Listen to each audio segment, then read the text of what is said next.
सवाल है कि अगले बरस जब होली आएगी तो विपक्षी दलों की स्थिति क्या होगी।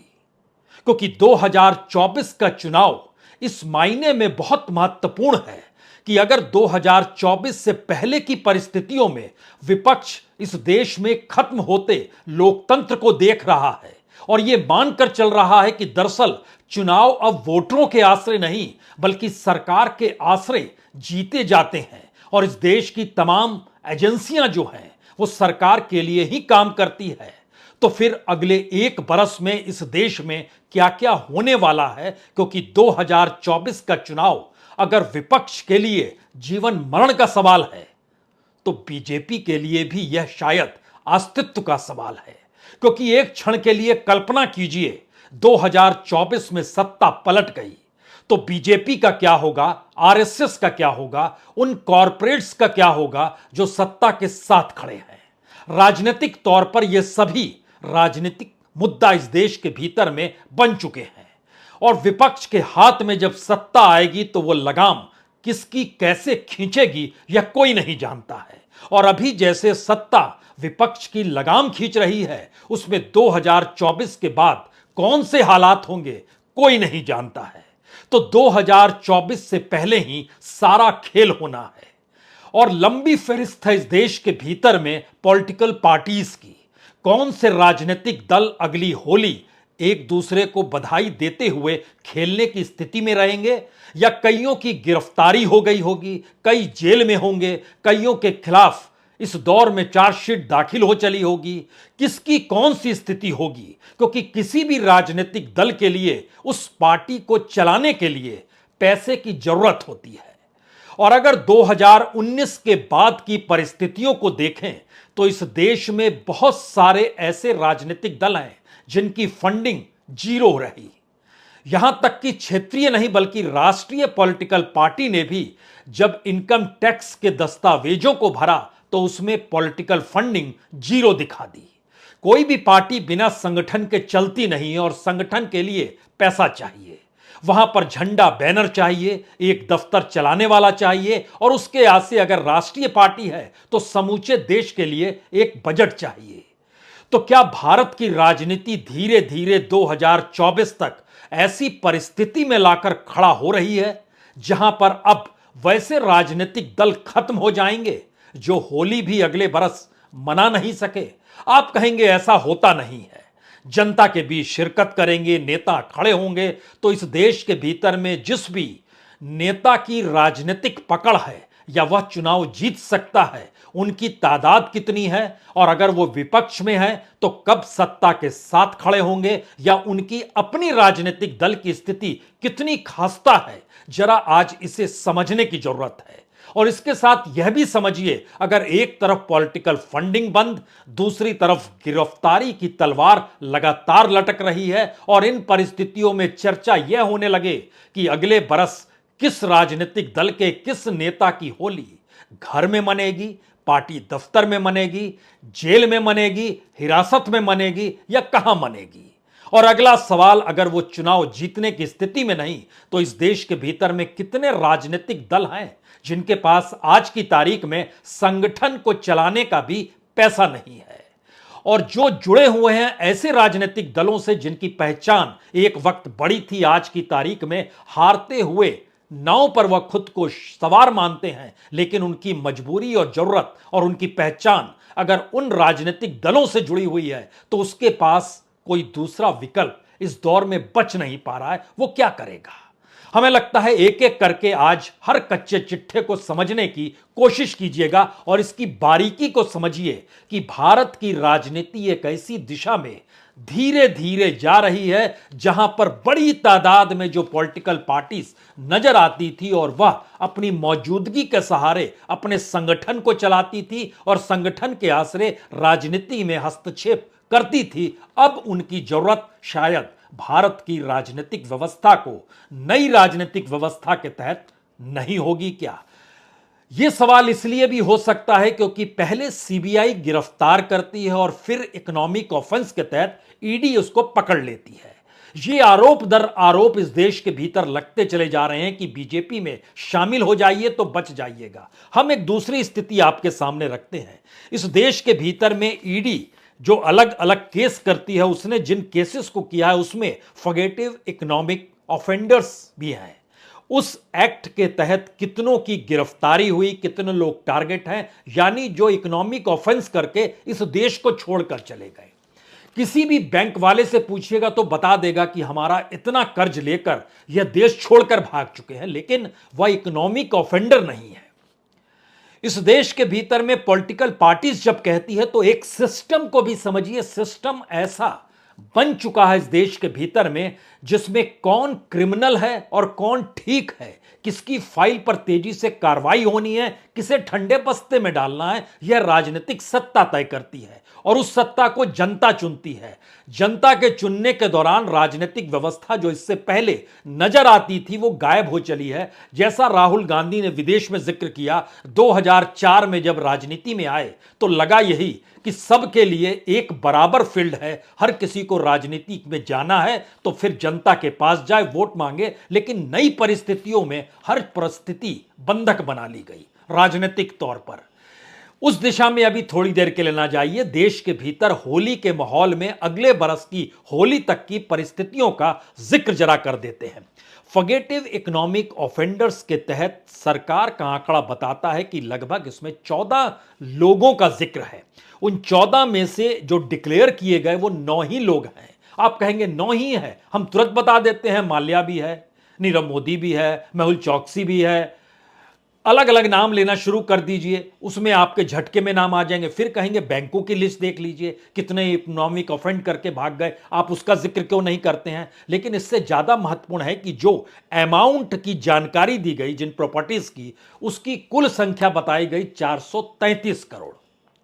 यह इस देश की एजेंसी का एक चेहरा है जो आपके सामने रखने की जरूरत है। दूसरी बात, इस दौर में जो ईडी, आईटी, सीबीआई उसने जो केसेस ले लिए जहां पर बीजेपी की सत्ता नहीं है, एक राज्य उसमें जोड़ दीजिए जहां बीजेपी की सत्ता, वहां पर विधायकों की खरीद फरोख्त के साथ बन गई, उसमें कर्नाटक आता है। लेकिन उसके अलावे कर्नाटक, राजस्थान, तेलंगाना, महाराष्ट्र, आंध्र प्रदेश, वेस्ट बंगाल, छत्तीसगढ़, पंजाब, इन राज्यों में 2019 के बाद पॉलिटिकली तौर पर जो इफेक्टेड हो रहे थे, यहां पर जो ईडी, सीबीआई, आईटी ने जिनको गिरफ्त में लिया, जिन पर छापे मारे, जितने मामले बने, उन मामलों की तादाद थी 2109।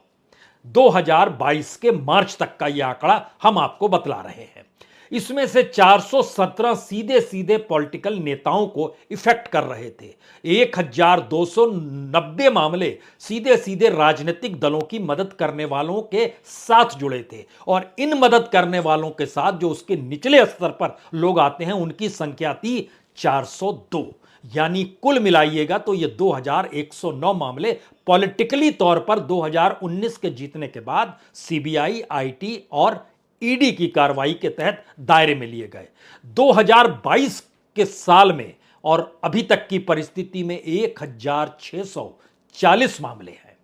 इसमें से 512 पॉलिटिशियंस को दायरे में लेते हैं, 914 उन पॉलिटिशियंस की मदद करने के दायरे में आते हैं, और 214 उस मदद के बाद की सेकंड लाइन है। यानी टोटल 1426 सीधे तौर पर और 214 अलग से, यानी 1640 मामले। इसका एक दृष्टि और समझिए। मान लीजिए मनीष सिसोदिया से पूछताछ ईडी कर रही है इस वक्त, तो सीबीआई ने अपने तौर पर कितनी जगहों पर इस दौर में छापा मारा। अगर 2021 से प्रक्रिया को समझे तो देश के 10 राज्यों में छापे मारे गए दिल्ली एक्साइज पॉलिसी को लेकर, जो कि शराब नीति की बात जिक्र हो रहा है।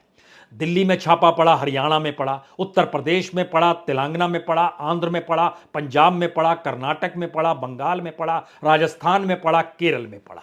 यह पहली लाइन है। एक मामले को लेकर इतने छापे, उसके बाद दिल्ली के डिप्टी सीएम सीबीआई की गिरफ्त में जेल चले गए तो वहां ईडी का दायरा शुरू हो गया। अब आपके जहन में सवाल होगा, क्या आम आदमी पार्टी भी नहीं लंबा चलेगी, या तमाम पॉलिटिकल पार्टीज के साथ ये भी अस्त हो जाएगी? यह सवाल आप कर सकते हैं, क्योंकि राजनीतिक तौर पर आर्थिक परिस्थितियां तभी जुड़ती है जब आप सत्ता में रहें, और आम आदमी पार्टी के पास तो पंजाब भी है, तो उसका पैसा उसको आ रहा है, फंडिंग हो रही है, इलेक्ट्रल बॉन्ड भी कुछ आ रहे हैं। लेकिन जैसे ही बीजेपी का आप जिक्र करेंगे, सारी परिस्थितियां धूमिल लगने लगेगी और इस देश के भीतर में लगभग ऐसे 22 रीजनल फोर्सेस है जिनका महत्व राजनीतिक तौर पर रहा। उनको जो पॉलिटिकल फंडिंग हुई, जो इनकम टैक्स डिपार्टमेंट के जरिए जो निकल कर आया 2021-22 में, इस फाइनेंशियल ईयर में, कल्पना कीजिए उनको पॉलिटिकल फंडिंग जीरो रही। आप कहेंगे जीरो भी रहती है? जी, 2021-22 में जीरो में सीपीआई भी आती है और मायावती की बीएसपी भी आती है, इसको भी जीरो ही मिला। ये नेशनल पार्टी है। रीजनल फोर्सेस में आइएगा तो उसमें बहुत सारी पॉलिटिकल पार्टीज आपको जीरो अंक के साथ नजर आएगी और किसी को कुछ लाख मिल गए, किसी को एक आध करोड़ मिल गए, इससे ज्यादा किसी की तकदीर लिखी हुई नहीं थी जो इनकम टैक्स के सामने इन्होंने भरा दस्तावेज। एक और सवाल था इलेक्ट्रल बॉन्ड को लेकर भी। इन दोनों के आंकड़ों को जरा समझिए, तब आप समझ पाएंगे पैसा नहीं है, गिरफ्तारी कभी भी हो सकती है, क्योंकि सीबीआई और ईडी दोनों की लिस्ट जो निकाली गई उसमें बताया गया 2024 से 2022 में के बीच में 121 पॉलिटिशियन को घेरा ईडी ने, जो उनकी फाइल और चार्जशीट तैयार करके बैठी हुई है। उसमें से 115 विपक्षी नेता हैं। सीबीआई ने 124 पॉलिटिशियन को घेरा, उसमें 118 विपक्षी नेता हैं, यानी 95% जो हैं वो विपक्ष के ही लोग हैं। तो कोई भी सवाल करेगा, भाई चुनाव जीत नहीं पा रहे हो, गिरफ्तारी हो जाती है आपके साथ खड़े होने पर, कोई फंडिंग करते हैं तो छापा पड़ जाता है हमारे यहां, और आपके तो खुद भी चार्जेस लगने लगे हैं, तो अब आपकी राजनीतिक दल का क्या फायदा? राजनीति का मतलब तो था कि कुछ कमाए और उस कमाई के बाद हम जब आपको कुछ दें तो उसका रिटर्न मिल जाए, लेकिन वो रास्ते बंद हो गए। तो अब आप कैसे बचेंगे? अब इसके भीतर में आइए और आइए जानना चाहिए कि इस देश के भीतर में सबसे पहले इलेक्ट्रल बॉन्ड का हम जिक्र करते हैं, क्योंकि इसकी तादाद जो है ये 9,208 करोड़ तक का बताया गया मार्च का। हालांकि उसके बाद 1,000 करोड़ और इलेक्ट्रल बॉन्ड लिए जा चुके हैं जो 2022 के दिसंबर तक आए। लेकिन एक क्षण के लिए जो डाटा सरकार ने जारी किया, जो पॉलिटिकल पार्टीज के जरिए निकल कर आया, 9,208 करोड़ में से 5,270 करोड़ बीजेपी के खाते में, कांग्रेस के खाते में 964 करोड़, टीएमसी यानी तृणमूल कांग्रेस बंगाल में सत्ता में है, उसके खाते में 767 करोड़। इन तीनों को मिला दीजिएगा तो 9,000 करोड़ में से 7,000 करोड़ तो यही हो गए। बाकी बचे 2,000 करोड़, जिसके दायरे में तमाम पॉलिटिकल पार्टीज, एनसीपी का जिक्र कीजिए, आम आदमी पार्टी का जिक्र कीजिए, शिवसेना का जिक्र कीजिए, आरजेडी का कीजिए, जेडीयू का कीजिए, लेफ्ट का कीजिए, डीएमके का कीजिए, एआईडीएमके का कीजिए, समाजवादी पार्टी कीजिए, बीएसपी कीजिए, नेशनल कॉन्फ्रेंस कीजिए, पीडीपी कीजिए, जो करना है करते चले जाइए, लेकिन अधिकतर के खाते इलेक्ट्रल बॉन्ड को लेकर जीरो। और अगर एक क्षण के लिए आप साल दर साल देखना चाहते हैं तो 2022 में बीजेपी को मिलते हैं 1,033 करोड़। तृणमूल कांग्रेस इलेक्शन में शामिल थी, इलेक्शन जीत कर आई तो उसको मिले 528 करोड़। कांग्रेस कहीं चुनाव नहीं जीतती है तो 253 करोड़। यह टॉप के तीन हैं और इन टॉप के तीनों का हमने आपसे जिक्र किया। और बरस दर बरस अगर आप देखते चले जाइएगा तो टीएमसी को इस बार तो 528 करोड़ मिल गए, पिछली बार कितने मिले थे? सिर्फ 42 करोड़। उससे पहले 100 करोड़, उससे पहले 97 करोड़। कांग्रेस को पिछले बरस कितने मिले थे, यानी 2021 में सिर्फ 10 करोड़। इलेक्ट्रल बॉन्ड का हम जिक्र कर रहे हैं क्योंकि इसके बाद इनकम टैक्स की स्थिति हम आपके सामने लेकर आते हैं, जो ये बताते हैं इलेक्शन कमीशन को, और टैक्स के हिसाब से जो जानकारी दी जाती है कि हमने कितना किस रूप में खर्च किया और कितना पैसा आया।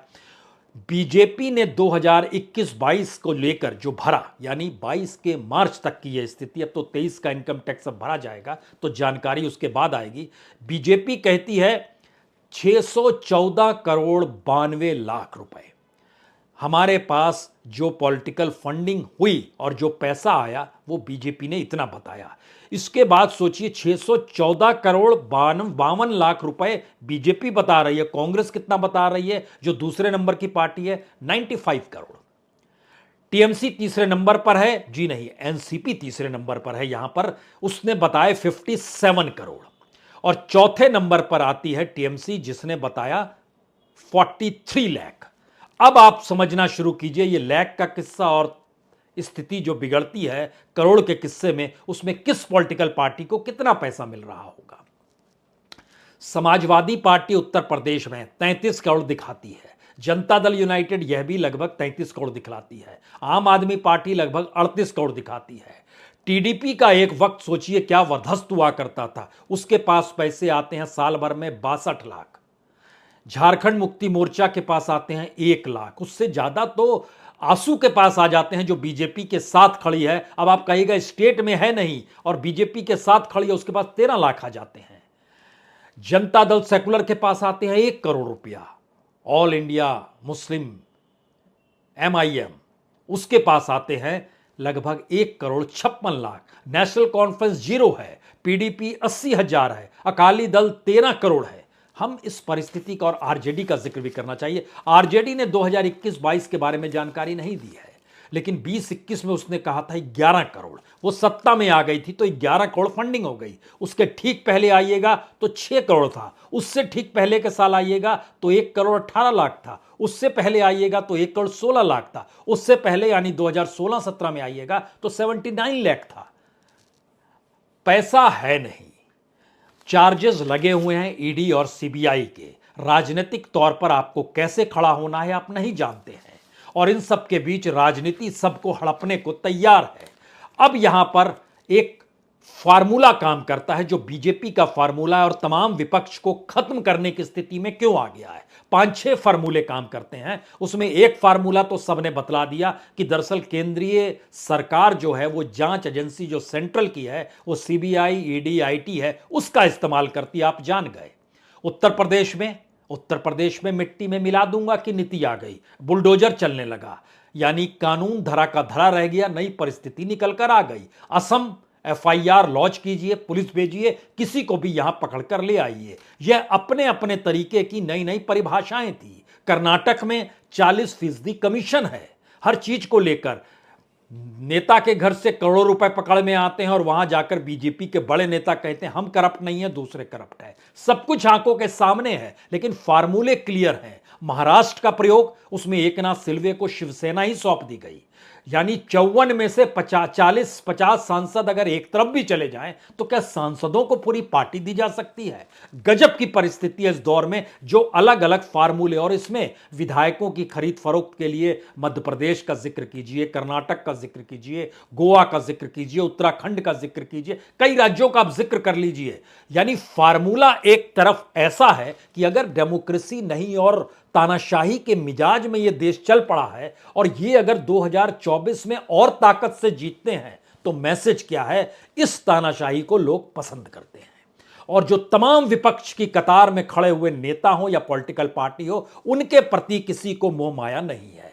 पहला संदेश तो यही है। दूसरा संदेश क्या है? इस देश के भीतर में शेयर बाजार का कितना बड़ा भी स्कैम हो जाए, अगर वो साथ खड़ा है तो कोई जांच नहीं होगी। बड़ा क्लियर मैसेज है।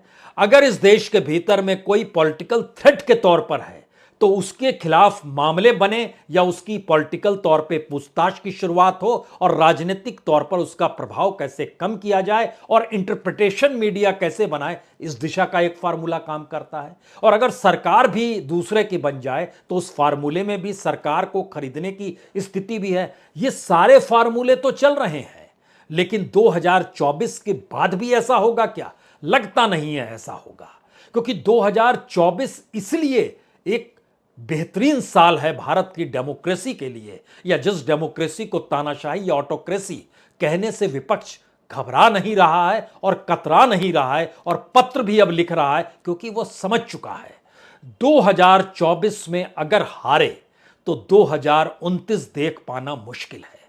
और 2024 में खड़े होने की जो स्थिति में है उसके लिए जेल है, गिरफ्तारी है, पॉलिटिकल फंडिंग बंद है, उसके इर्द गिर्द के दायरे को शिकंजे में कसने की परिस्थितियां हैं, क्योंकि भारत के भीतर में 2 तरह के नए कैडर सत्ता ने खड़े किए हैं। इस बात को विपक्ष समझ भी रहा है, लेकिन उसके पास कोई दूसरा उपाय नहीं है। यह कैडर नॉन पॉलिटिकल है, यानी 5 किलो फ्री में अनाज, ये एक लिहाज से सत्ता का कैडर है। डायरेक्ट बैंक ट्रांसफर का पैसा, वो किसान सम्मान निधि के हो या दूसरे माध्यम से हो, ये एक नया कैडर है। जो पेंशन जिनको मिलता है वह एक नया कैडर है। इस देश के भीतर में जो भी राजनीतिक तौर पर ऐलान होती है पॉलिसीज का, वो जब इंप्लीमेंट होती है राजनीतिक दल के जरिए, यानी ये मैटर गायब हो जाए कि भाई इस देश की संपत्ति है, इस देश के टैक्स पेयर का पैसा है, उसी पैसे से तो सुप्रीम कोर्ट भी चलता है और इलेक्शन कमीशन भी चलता है, सीबीआई भी चलती है और ईडी भी चलता है, और जो दिया जाता है पैसा वह भी तो इस देश का ही पैसा है। तो जनता का ही पैसा जनता को लौटाने की परिस्थिति में कोई राजनीतिक दल अगर ये कहे ये हमारा पैसा हम आपको दे रहे हैं और ऐसी मनस्थिति तैयार हो जाए, तो फिर सीबीआई और ईडी की कार्रवाई नॉन पॉलिटिकल है या पॉलिटिकल है, इसको लेकर कोई बहस और जिरा होनी नहीं चाहिए। और अगर ऐसे परसेप्शन के आश्रय 2024 के चुनाव तक की स्थिति में देश आकर खड़ा हो रहा है, तो आखिरी और बड़ा सवाल तो हर जहन में बार बार यही आएगा कि एक लंबी कतार है इस देश के भीतर में, जम्मू कश्मीर से लेकर के, चाहे वो जननायक जनता पार्टी हो, चाहे पीडीपी हो, पीएमके हो, राष्ट्रीय लोकतांत्रिक पार्टी हो, सिक्किम क्रांतिकारी मोर्चा हो, डेमोक्रेटिक फ्रंट हो, महाराष्ट्र गोमांतक पार्टी हो, या फॉरवर्ड ब्लॉक हो, केरल कांग्रेस हो, गोवा फॉरवर्ड पार्टी हो, तमाम पॉलिटिकल पार्टीज का नाम लेते चले जाइए। इनकी जरूरत क्या है? कोई भी सवाल उठा देगा। और इनकी जरूरत अगर राजनीतिक तौर पर इनकी अपनी राजनीतिक जमीन पर ना रहे और पैरेलल में एक बड़ी फोर्स आकर खड़ी हो जाए, तब आप क्या करेंगे? तो कौन होली कैसे मनाएगा 2024 की? ये सवाल 2023 की होली के वक्त कहीं बड़ा इसलिए है क्योंकि आज तो शुभकामनाएं दे दीजिए, कल होली है, हमने भी आपको दे दी, कल होली है, लेकिन 2024 के चुनाव के वक्त, 2024 के लोकसभा चुनाव को लेकर होली के वक्त ही नोटिफिकेशन जारी होगा। और उससे पहले अगर मौजूदा सत्ता के लिए यह स्थिति जिंदगी और मरण की परिस्थिति में लाकर खड़ा कर रही है, उसके अपने राजनीतिक अस्तित्व और विचारधारा की सोच के साथ खड़ी हो रही है, तो उसके लिए भी कहीं ज्यादा महत्वपूर्ण यह चुनाव है। सवाल है जनता की होली, सवाल है जनता की भागीदारी, सवाल है इस दौर में जनता का नजरिया क्या है। यह वो परसेप्शन है जो अलग अलग माध्यमों से बनता है, और अगर उन तमाम माध्यमों पर कब्जा हो चुका है तो इस देश के विपक्ष के पास एक ही रास्ता है, उसे जनता के साथ खुद को घुल मिला लेना होगा, जहां पॉलिटिकल पार्टी और जनता के बीच का अंतर मिट जाए। लेकिन इसके लिए बहुत नैतिक बल चाहिए। यह नैतिक बल अगर विपक्ष के नेताओं में है तो फिर वो जनता में तब्दील हो जाए, अन्यथा अगली होली मुश्किल भरी। बहुत बहुत शुक्रिया, बहुत बहुत शुक्रिया।